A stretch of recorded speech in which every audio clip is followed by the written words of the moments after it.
ಆತ್ಮೀಯ H16 news ಅರ್ಥಾತ್ ಹೇ ಸೀತಾರಾಮಗೆ ಸ್ವಾಗತ. ನಾನು ನಿಮ್ಮ MI ಅಥವಾ ಮಲ್ಲಪ್ಪ ಜೋತಾವಾರ್. ಆದ್ಮೇಲೆ ಈಗ ತಾವು ದಿನ ಸುದ್ದಿಗಳನ್ನ ಅದರ ಜೊತೆಗೆ ವಿಶೇಷತೆಗಳನ್ನ ನೋಡ್ತಾ ಹೋಗಿ ವಿಶೇಷ ಈ ಮೊದಲನೇ ಸುದ್ದಿಯನ್ನು ನೋಡಿ.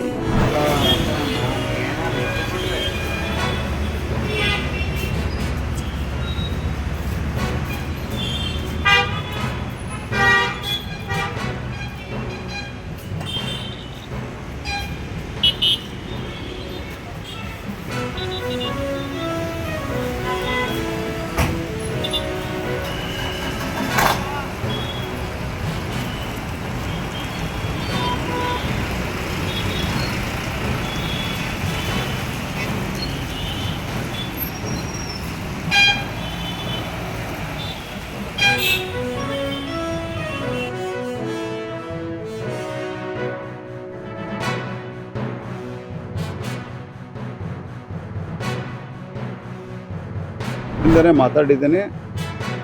ಮೊನ್ನೆ ನಾನು ಬಾಗಲಕೋಟೆ ಪ್ರಚಾರದಲ್ಲಿದ್ದಾಗ ನಮ್ಮ ಸಮಾಜದ ಮುಖಂಡರಾದಂಥ ವಿಠಲ್ ಅದ್ವಾ ಅವರು ನನಗೆ ಫರ್ದರ್ ಇದರ ಬಗ್ಗೆ ಮಾಹಿತಿಯನ್ನು ಕೊಟ್ಟ ನಂತರ ನಾನು ಕಮಿಷನರ್ಗೆ ಮಾತನಾಡಿ ಎಲ್ಲ ಸಂಗತಿಯನ್ನು ಹೇಳಿದ್ದೇನೆ. ಇನ್ನೂ ತನಕ ವಿಡಿಯೋಗಳು, ಹಳೆ ವಿಡಿಯೋಗಳು ಹೊರಗೆ ಬರ್ತಾವಂದ್ರೆ ಅರ್ಥ ಏನು? ಹಳೆ ವಿಡಿಯೋ ಈಗೇನು ಪೇಟೆ ಅನ್ನುವಂಥ ಹುಡುಗಿದು ಆ ಮನೆತನದ ಹುಡುಗಿದು ಅದು ಹೊರಗಡೆ ಬರ್ತದ ಅಂತಂದರೆ ಈಗ ಎಲ್ಲಿಟ್ಟು ಆ ಹಳೆ ವಿಡಿಯೋ ಯಾರ ಕಡೆ ಇದೆ? ಇದನ್ನು ಬಿಡುಗಡೆ ಮಾಡ್ತಾರೆ ಅವ್ರು ಯಾರು? ಹಾಗಾಗಿ ಪೊಲೀಸರು ಇದನ್ನು ಗಂಭೀರವಾಗಿ ಪರಿಗಣಿಸಬೇಕು. ಮೇಲ್ನವರು ಯಾರಾದರೂ ಅಕಸ್ಮಾತಾಗಿ, ನಾನು ಇದ್ರೊಳಗೆ ಇಮಿಡಿಯೇಟಾಗಿ ಯಾವುದೇ ಪೊಲಿಟಿಕಲ್ ಆರೋಪವನ್ನು ಮಾಡ್ತಾ ಇಲ್ಲ.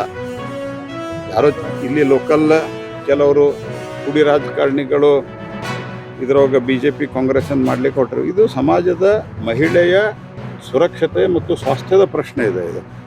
ಹಾಗಾಗಿ ಸರ್ಕಾರ, ನಾನು ಪರಮೇಶ್ವರ್ ಅವ್ರಿಗೂ ಮಾತಾಡ್ತೇನೆ, ಸರ್ಕಾರ ಇದನ್ನು ಏನೋ ಮಾಡಿ ಹಿಂದೂ ಮುಸ್ಲಿಮ್ ಆ್ಯಂಗಲ್ ತೆಗೆದುಕೊಂಡು ತಮ್ಮ ವೋಟ್ ಬ್ಯಾಂಕ್ ಬದ್ಧಪಡಿಸಲಿಕ್ಕೆ ಮಾಡಿದರೆ ನಾವು ಹೋರಾಟಕ್ಕೆ ಇಳಿತೀವಿ. ಅದರ್ವೈಸ್ ಇಲ್ಲಿವರೆಗೆ ನಾನು ಒಬ್ಬ ಜವಾಬ್ದಾರಿಯುತ ಮಂತ್ರಿಯಾಗಿ ನಾನು ಹೇಳಲಿಕ್ಕೆ ಇಷ್ಟಪಡೋದಿಷ್ಟೇ, ಇಲ್ಲಿ ದೊಡ್ಡ ಪ್ರಮಾಣದಲ್ಲಿ ಒಂದು ಜಾಲ ಇದೆ. ಈ ಜಾಲವನ್ನು ಭೇದಿಸಬೇಕು ಮತ್ತು ಆ ಕೇಶಾಪುರದಲ್ಲಿರುವಂಥ ಹೋಟೆಲು, ಜಿಮ್ಮು ಮತ್ತು ಅಲ್ಲೊಂದು ಆಲ್ ಖೈದಾ ಯಾವುದೋ ಹೋಟೆಲ್, ಅಲ್ ಮದೀನಾ ಹೋಟೆಲು, ಇವೆಲ್ಲ ಅಲ್ತಾಜ್ ಇದು ಸೆಂಟರ್ ಅನ್ನುವಂಥದ್ದು ಆರೋಪವನ್ನು ಅವರ ತಂದೆ ತಾಯಿಯವರು ಮಾಡಿದ್ದಾರೆ. ಹಾಗಾಗಿ ಇದನ್ನು ಭಾಳ ಗಂಭೀರವಾಗಿ ತೆಗೆದುಕೊಳ್ಬೇಕು ಮತ್ತು ಯಾರ್ಯಾರು ಸಂತ್ರಸ್ತೆಯರ ಮುಖ ಬರುವಂತೆ ವಿಡಿಯೋ ಹೊರಗಡೆ ಬಿಟ್ಟಿದ್ದಾರೆ ಅವ್ರನ್ನ ತಕ್ಷಣ ಪೋಕ್ಸೋ ಕಾನೂನಲ್ಲಿ ಅರೆಸ್ಟ್ ಮಾಡಬೇಕು. ಮತ್ತು ಈ ರೀತಿ ಯಾರು ಎಲ್ಲಿಂದಲೂ ಕೂತು ಯೂಟ್ಯೂಬ್ ಮೂಲಕ ಬಿಡ್ತಾರೆ ವಿಡಿಯೋ ಬಿಟ್ಟು ಆ ಮನೆತನಕ ಮತ್ತು ಆ ಹುಡುಗಿಗೆ ಮತ್ತಷ್ಟು ಒಂದು ರೀತಿಯಲ್ಲಿ ಅಪಮಾನ ಆಗೋ ರೀತಿ ನಡ್ಕೋತಾ ಇದ್ದಾರೆ ಅಥವಾ ಒತ್ತಡ ಹೇರುವ ರೀತಿ, ಇದು ಒತ್ತಡ ಹೇರುವಂಥ ಒಂದು ತಂತ್ರ ಇದು. ಹಾಗಾಗಿ ಇದನ್ನು ಗಂಭೀರವಾಗಿ ಪರಿಗಣಿಸಬೇಕು. ನಾನು ಪೊಲೀಸ್ ಕಮಿಷನರ್ಗೂ ಹೇಳಲಿಕ್ಕೆ ಬಯಸ್ತೇನೆ, ಇದನ್ನು ನೀವು ಲೈಟಾಗಿ ತೆಗೆದುಕೊಂಡ್ರೆ ಇದು ಉದ್ವಿಗ್ನತೆ ಜಾಸ್ತಿ ಆಗ್ತದೆ ಮತ್ತು ಇದರೊಳಗೂ ಬ್ಯಾಲೆನ್ಸಿಂಗ್ ಆ್ಯಕ್ಟ್ ಮಾಡುವಂಥದ್ದು ಆಗಬಾರ್ದು. ಯಾರು ತಪ್ಪು ಮಾಡಿದ್ದಾರೆ, ಬ್ಯಾಲೆನ್ಸಿಂಗ್ ಆ್ಯಕ್ಟ್ ಅಂದರೆ ಎಲ್ಲೇ ಗಲಭೆಂಡದ ಯಾರು ತಪ್ಪು ಮಾಡ್ತಾರೆ ನೋಡೋದಿಲ್ಲ, ಆ ಕಡೆಯಿಂದ ಒಂದಿಷ್ಟು ಈ ಕಡೆ ಒಂದೊಂದಿಷ್ಟು ಅರೆಸ್ಟ್ ಮಾಡ್ತಾರಲ್ಲ, ಇದು ಪದ್ಧತಿ ಅಲ್ಲ. ಇದು ಇಲ್ಲಿ ಅನ್ಯಾಯಕ್ಕೊಳಗಾದಂಥವ್ರು ಸಂತ್ರಸ್ತರಿಗೆ ನ್ಯಾಯ ಸಿಗಬೇಕು. ಅದನ್ನು ಯಾರು ಅನ್ಯಾಯ ಮಾಡಿದ್ದಾರೆ ಅವ್ರನ್ನ ಹಿಡಿದು ಒದ್ದು ಒಳಗೆ ಹಾಕಬೇಕು.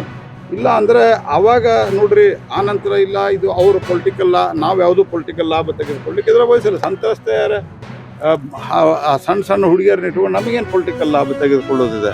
ಹಾಗಾಗಿ ಸರ್ಕಾರ ಇದನ್ನು ಸರಿಯಾದ ಕ್ರಮ ತೆಗೆದುಕೊಂಡ್ರೆ ಯಾವುದೇ ರೀತಿಯಾದಂಥ ಪೊಲಿಟಿಕಲ್ಲು ಸ್ಟೇಟ್ಮೆಂಟು ಅಗೇನ್ಸ್ಟು ಪ್ರೋ ಬರೋದಿಲ್ಲ.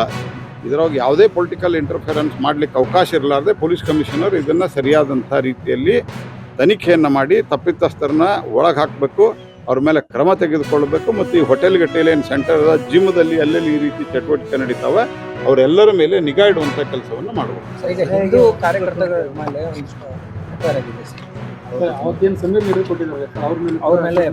ಅಲ್ಲ, ನನಗೆ ಇಲ್ಲಿ ವಿಠಲ್ ಅದ್ವಾ ಅವರು ಇದ್ದಾರೆ, ಅವರು ಸಮಾಜದ ಪಂಚರಲ್ಲಿಯೂ ಕೂಡ ಒಬ್ಬರು. ಅವ್ರು ಹೇಳಿದ್ದು, ನಾವು ಅವನ್ನ ಹಿಡಿಯೋಕ್ಕೇ ಹೋಗಿದ್ದು ನಮ್ಮ, ಯಾಕಂದರೆ ಅವನ ಕಡೆಯಿಂದ ಮೊಬೈಲು ಇತ್ಯಾದಿ ಮೊದಲು, ಯಾಕಂದ್ರೆ ನಾಳೆ ಅದರ ದುರುಪಯೋಗ ತೆಗೆದುಕೋಸ್ಕರ ಮೊಬೈಲಲ್ಲಿ ಏನೇನಿದೆ ಅನ್ನೋ ಕಾರಣಕ್ಕೆ ಹಿಡಿಲಿಕ್ಕೆ ಹೋದಾಗ ಅವ್ರ ಮೇಲೆ 60 ಜನರ ಮೇಲೆ ಕೇಸ್ ಹಾಕ್ತೀರಿ ನೀವು.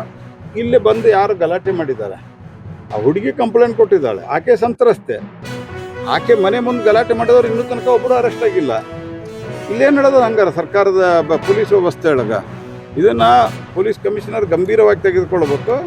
ಇಲ್ಲ ಅಂದರೆ ಆನಂತರ ಹುಬ್ಬಳ್ಳಿ ಹೋರಾಟಕ್ಕೆ ಭಾಳ ಪ್ರಸಿದ್ಧವಾದದ್ದು ಅನ್ನುವಂಥದ್ದನ್ನು ಪೊಲೀಸ್ ಕಮಿಷನರ್ ಮರಿಬಾರ್ದು. ಇಲ್ಲಿ ಹೋರಾಟ ಶುರು ಆದರೆ ಆನಂತರ ಭಾಳ ದೊಡ್ಡ ಪ್ರಮಾಣದಲ್ಲಿ ಹೋರಾಟ ಆಗ್ತದೆ. ಇದನ್ನು ಕಮಿಷನರು ಮತ್ತು ಪೊಲೀಸ್ ಇಲಾಖೆ ಸಂಪೂರ್ಣವಾಗಿ ಅರ್ಥ ಮಾಡ್ಕೋಬೇಕು. ಅರ್ಥ ಮಾಡಿಕೊಂಡು ಸಂತ್ರಸ್ತೆಗಳಿಗೆ ನ್ಯಾಯ ಒದಗಿಸೋ ಕೆಲಸ ಮಾಡಬೇಕು ಹೊರತಾಗಿ ಪೊಲಿಟಿಕಲ್ ಮಾಸ್ಟರ್ಸ್ ಹೇಳುವಂಥ ಕೆಲಸವನ್ನು ಮಾಡಬಾರ್ದು. ಬೇರೆ ಮೇರೆಗೆ ರಾಜ್ಯಾದ್ಯಂತ ಕರ್ನಾಟಕ ರಕ್ಷಣಾ ವೇದಿಕೆ ಹೋರಾಟ ಹಾಗೆ ನಮ್ಮ ಕರ್ನಾಟಕ ರಾಜ್ಯದ ರಾಜ್ಯಪಾಲರಾದ ನವೀನ್ ಸರ್ ಅವರು ಇವತ್ತು ರಾಜ್ಯ ಸರ್ಕಾರ ಈ ಭಾಷೆಯನ್ನು ಜಾರಿಗೆ ತಂದು ನಮ್ಮ ನಾಡಿನ ವಿದ್ಯಾರ್ಥಿಗಳಿಗೆ ಒಂದು ಅನುಕೂಲ ಮಾಡಿಕೊಟ್ಟಂಥ ವಿಷಯ ಇವತ್ತು ಬಹಳ ಶ್ಲಾಘನೀಯವಾದಂಥ ವಿಷಯ. ಅದರ ವಿರುದ್ಧವಾಗಿ ಇವತ್ತು ಹಿಂದಿ ಭಾಷೆಯನ್ನು ಇವತ್ತು ತೆಗೆದು ಏನದ ಒಂದು ಗ್ರೇಡ್ ಮಾರ್ಕ್ಸ್ ಹಾಕುವಂಥ ವ್ಯವಸ್ಥೆ ಮಾಡಿದ್ದಾರೆ. ಹಿಂದಿ ಏನದ ವಿಷಯ ಕಡ್ಡಾಯವಾಗಿ ತೆಗೆದಿಲ್ಲ, ಅದಕ್ಕೇನದ ಒಂದು 3 ಒಂದು ಮಾರ್ಕ್ಸ್ ಗ್ರೇಡ್ ಮಾಡಿಕೊಳ್ಳುವಂಥ ವ್ಯವಸ್ಥೆ ಮಾಡಿದ್ದಾರೆ. ಅದರ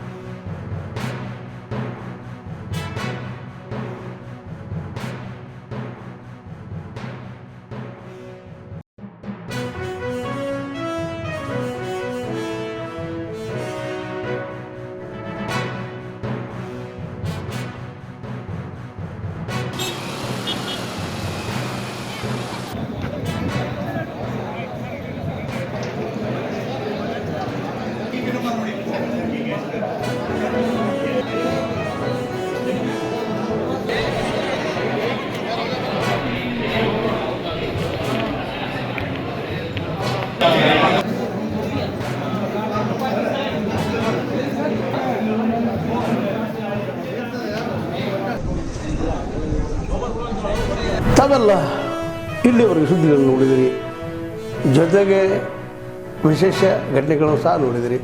ಅದು ನಿಮ್ಗೇನು ಅನ್ನಿಸ್ತು? ನಿಮಗೆ ಲೈಕ್ ಮಾಡಿರಿ, ಶೇರ್ ಮಾಡಿರಿ, ಕಾಮೆಂಟ್ ಮಾಡಿರಿ, ಜೊತೆಗೆ ಸಬ್ಸ್ಕ್ರೈಬ್ ನಿಲ್ಲಿಸ್ಬೇಡ್ರಿ. H16 ನ್ಯೂಸ್ ಅರ್ಥಾತ್ ಸಿದ್ದರಾಮಯ್ಯ ಸತ್ಯದ ಕೈಗನ್ನಡಿ ವಂದನೆಗಳು.